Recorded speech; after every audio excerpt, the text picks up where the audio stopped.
Olá a todos, sejam muito bem-vindos a mais um programa Momento ANEFAC. Eu me chamo Guilherme Dutra, sou vice-presidente de finanças da ANEFAC. Neste programa, nós recebemos representantes da empresa patrocinadora Accountfy, o Goldwasser Pereira Santos Neto, que é CEO da Accountfy. Gold, seja muito bem-vindo. Obrigado, Guilherme. Prazer estar aqui com vocês e prazer também poder contribuir nesse importante evento, né, de reconhecimento das empresas. Para nós é um prazer recebê-lo também, né? A Accountfy foi uma das apoiadoras do evento. Evento esse que chega à 26ª edição, né? Chegou à 26ª edição. E o tema desse ano foi O Futuro é Transparência, reforçando aí uma série de conceitos e práticas de ESG, enfim, práticas de boa governança corporativa. Então, novamente, Gold, obrigado por estar conosco, né? Defendendo essa bandeira tão importante que é da transparência. E vamos começar o nosso bate-papo aqui com uma pergunta mais relacionada ao troféu, né? O que representou para vocês, né, da Accountfy, patrocinar uma premiação que tem uma história já tão longeva, né, de 26 anos, e com o alcance que o Troféu Transparência já possui? Bem, Guilherme, para a gente é um privilégio, na verdade, poder participar daquela premiação, porque, como o meu time aqui comentou, o Marcelo esteve presente, eu não pude estar, mas é um troféu, é o Oscar da contabilidade, ou o Oscar da controladoria, né, no Brasil. Então, você se associar a essa imagem, para a gente é fantástico, porque é um valor que a gente tem muito grande dentro da empresa. O nosso software, por exemplo, o que a gente presta de serviço, ele só serve para aquelas empresas que são transparentes, né? A empresa que dá o jeitinho, que tem, né, onde a contabilidade não representa a realidade do negócio, não serve, a nossa ferramenta não serve. Então, os valores que são discutidos, a forma como as coisas são premiadas, né, os critérios, são exatamente os valores que a gente defende como software, né? São exatamente os clientes que a gente busca, é exatamente o que a gente procura suportar.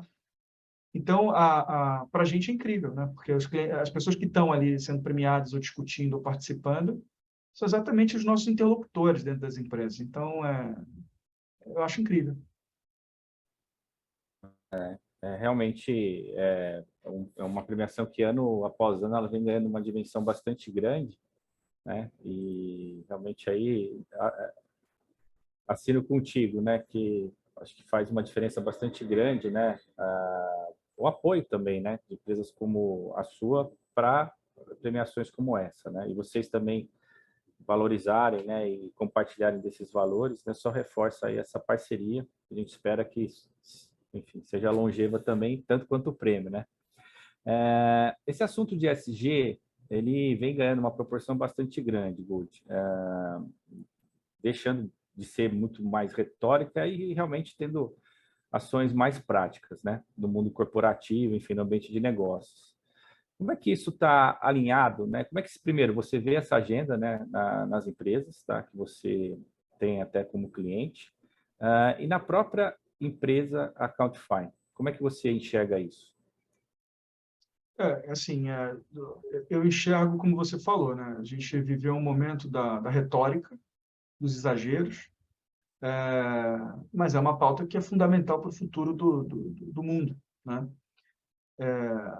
A gente aqui está discutindo muito mais o que a gente consegue contribuir muito mais na parte de governança, né? de transparência, de honestidade, né? na divulgação, na gestão das companhias, que é um valor que a gente tem como empresa, né?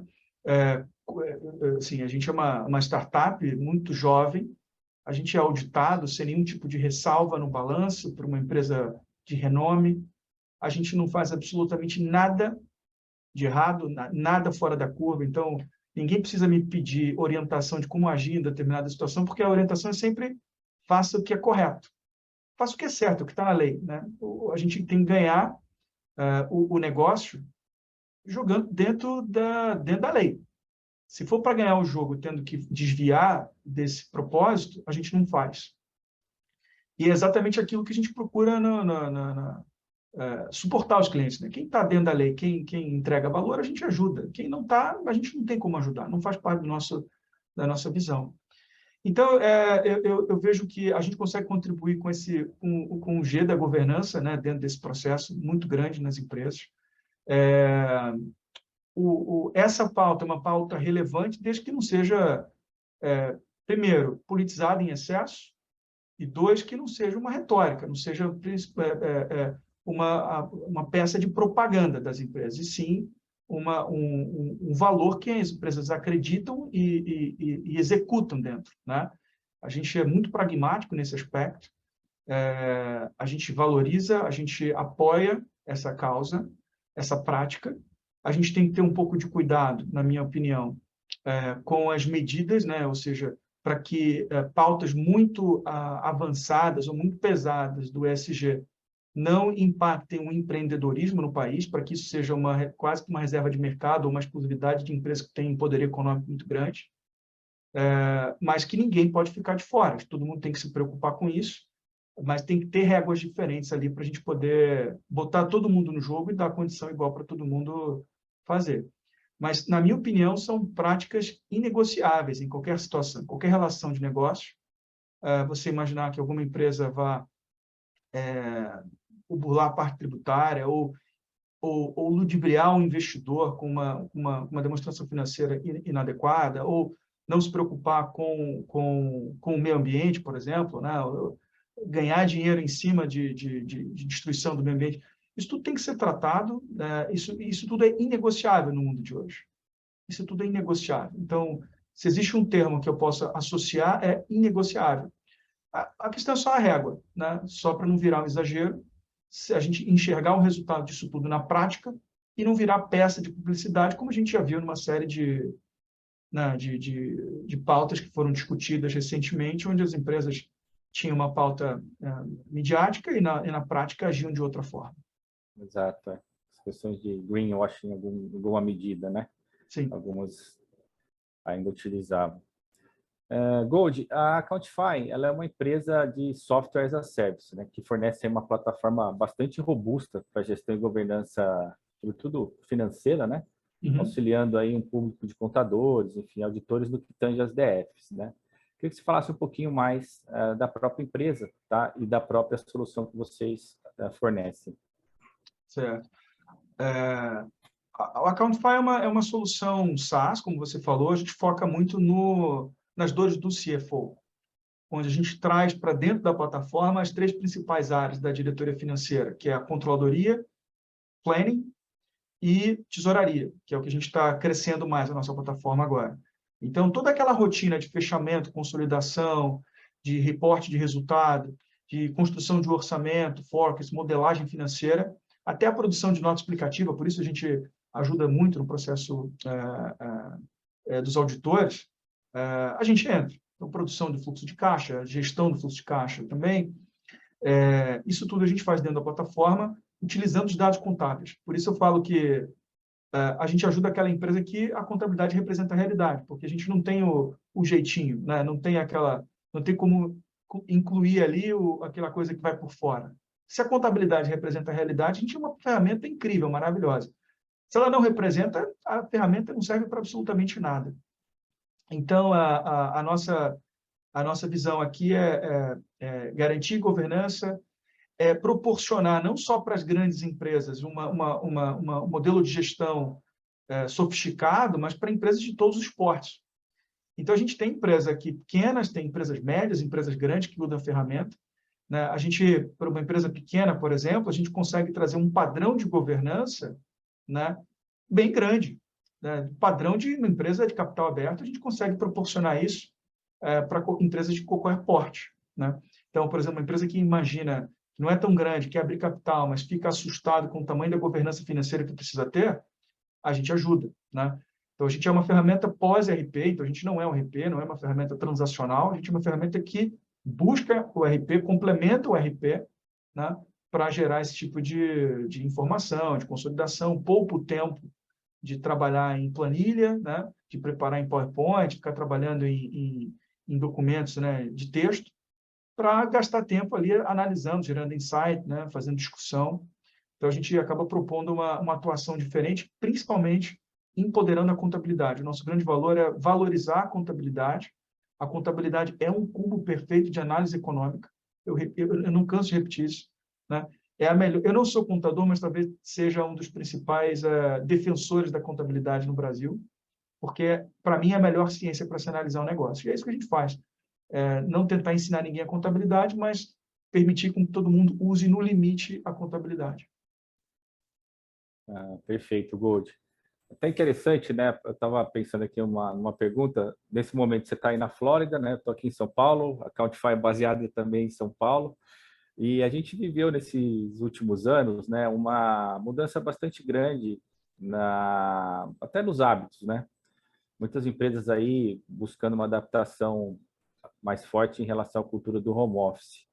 Eu queria ouvir de você, como é que você enxerga isso, né?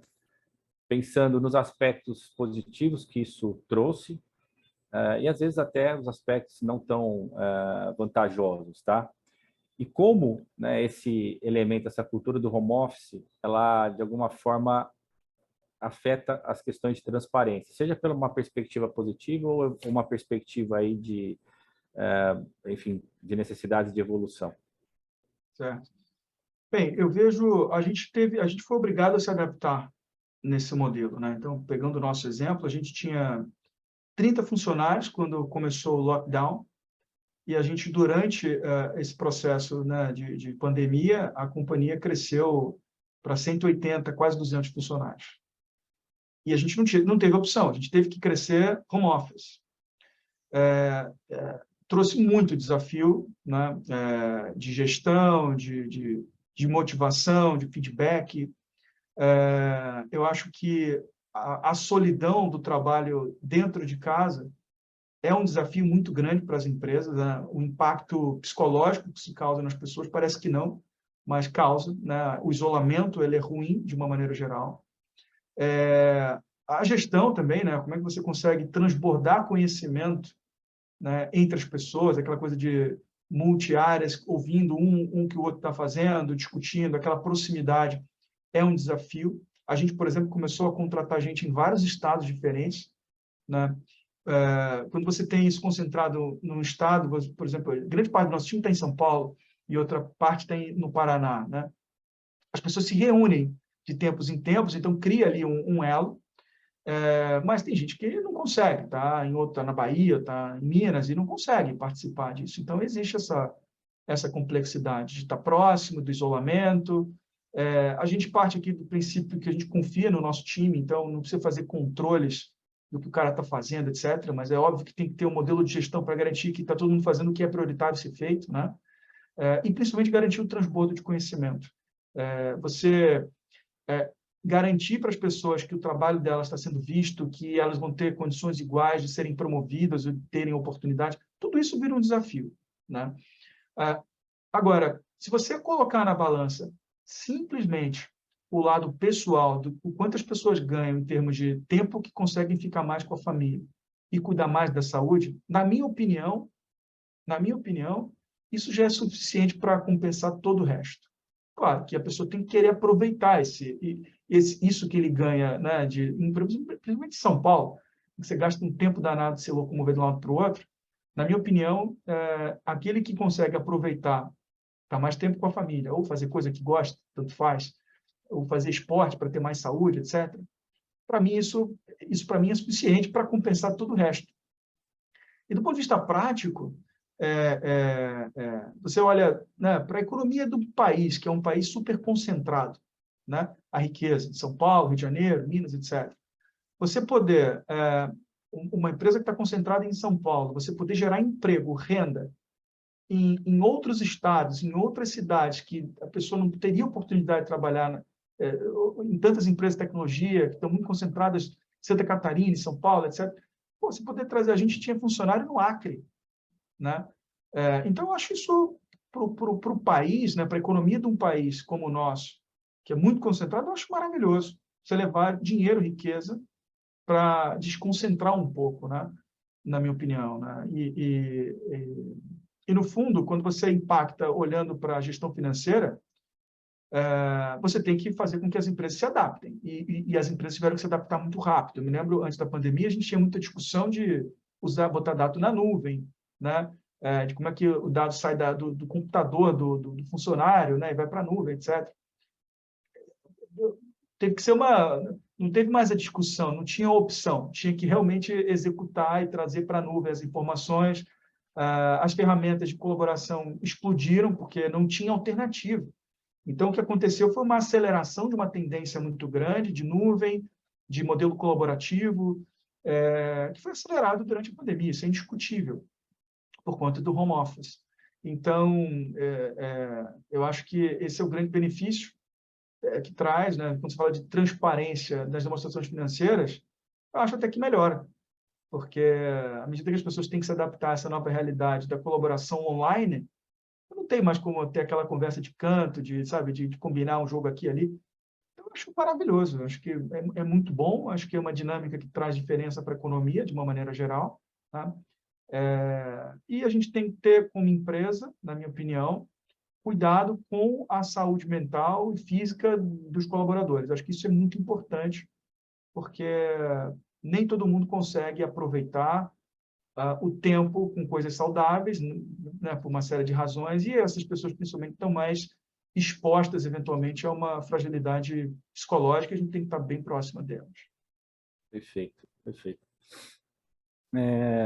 Gold, nesses últimos 26 anos, né, estou pensando nesse período todo até da premiação, as demonstrações financeiras elas evoluíram bastante, né?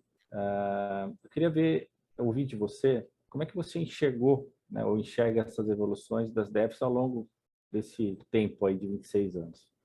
Claro. Cara, Guilherme, assim, eu fui auditor no início da minha carreira, 20 anos atrás. Né? Hoje, eu não consigo ler uma grande parte das demonstrações financeiras por conta das novas normas. E não porque eu acho que estejam erradas, é porque realmente elas evoluíram muito, elas mudaram muito, né? Então, a discussão de uma demonstração financeira que antigamente era DRE, fluxo de caixa, balanço, etc., hoje em dia ela está muito mais complexa, a quantidade de norma, né, que você tem que impor.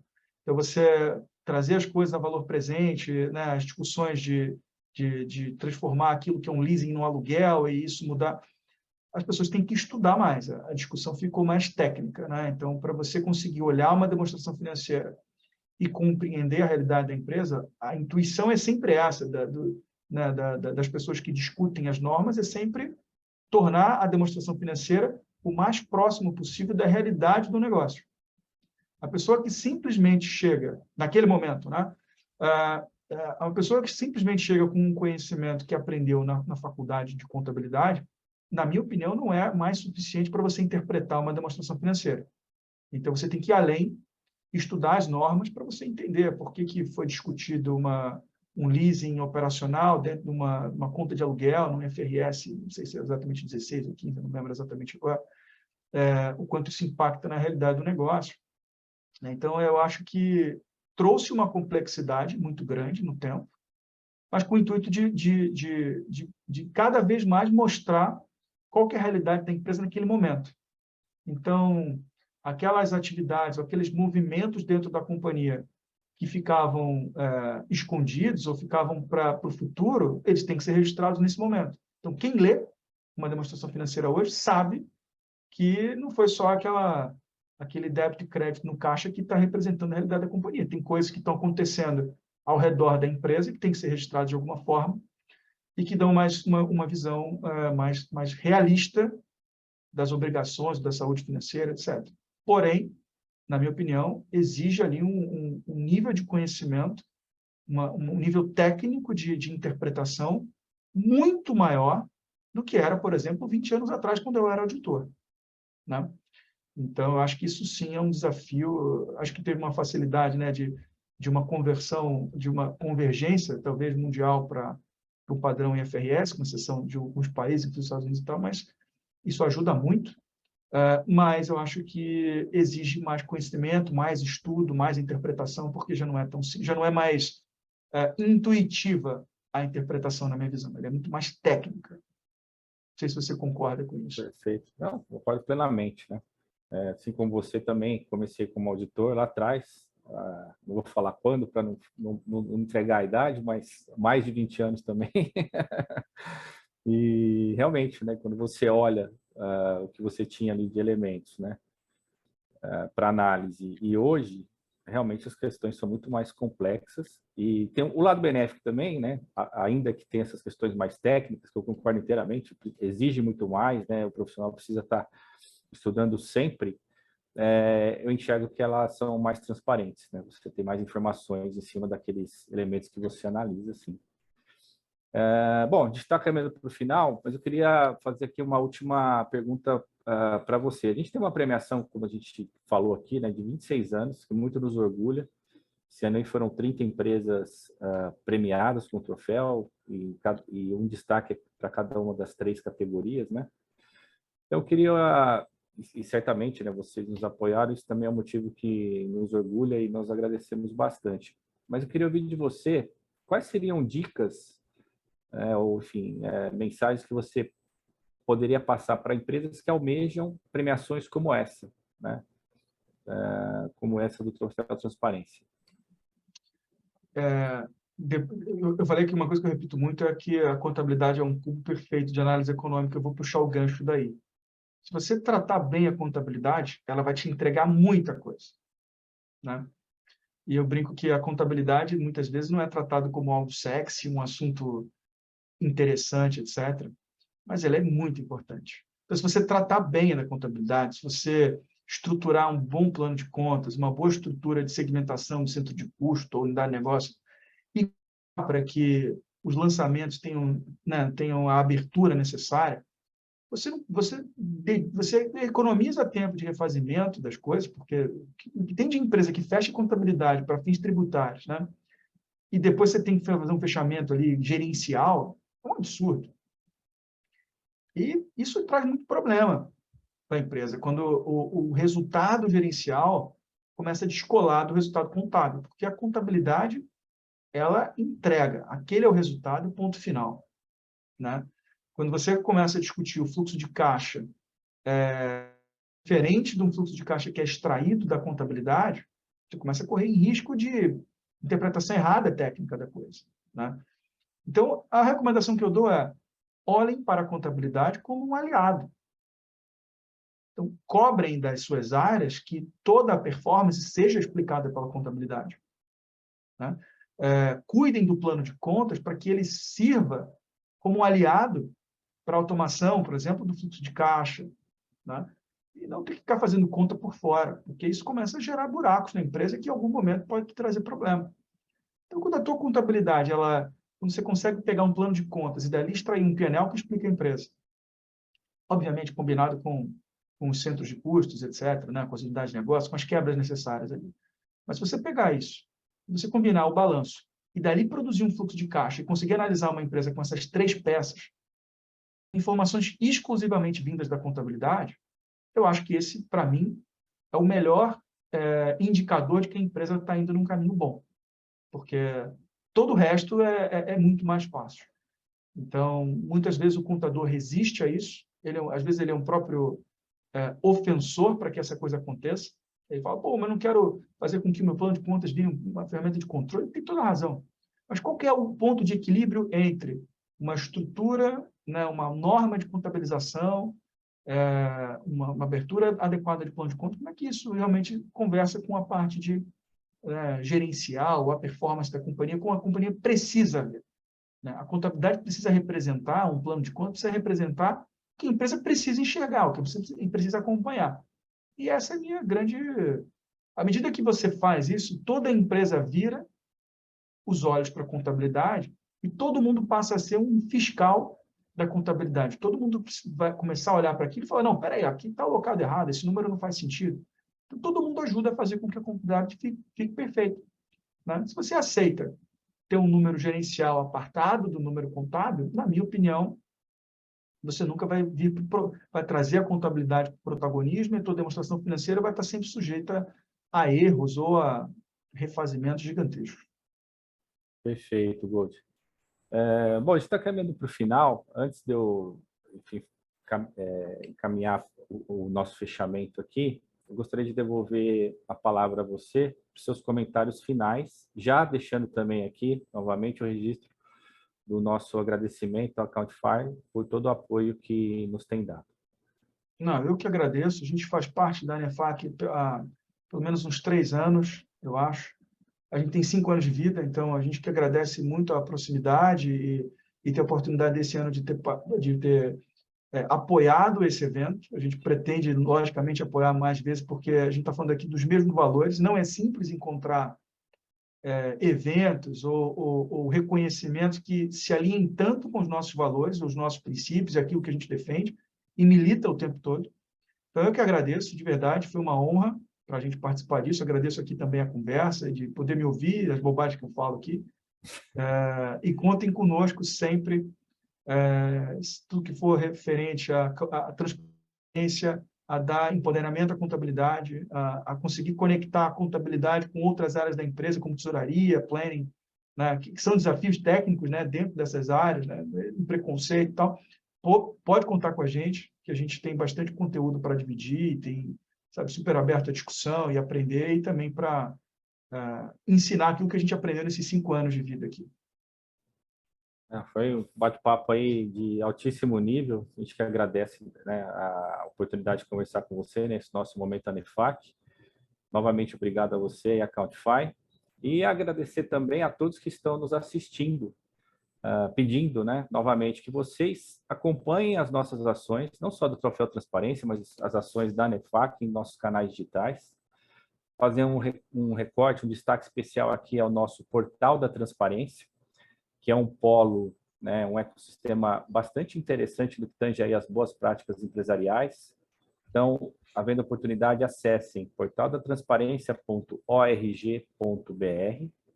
Uma série de novidades ainda estão por vir, ainda nesse ano, né, que ainda não acabou, e sobretudo em 2023. Então, fiquem aí ligados nas iniciativas da nossa associação. E nós nos vemos aí num próximo episódio. Obrigado a todos. Um abraço.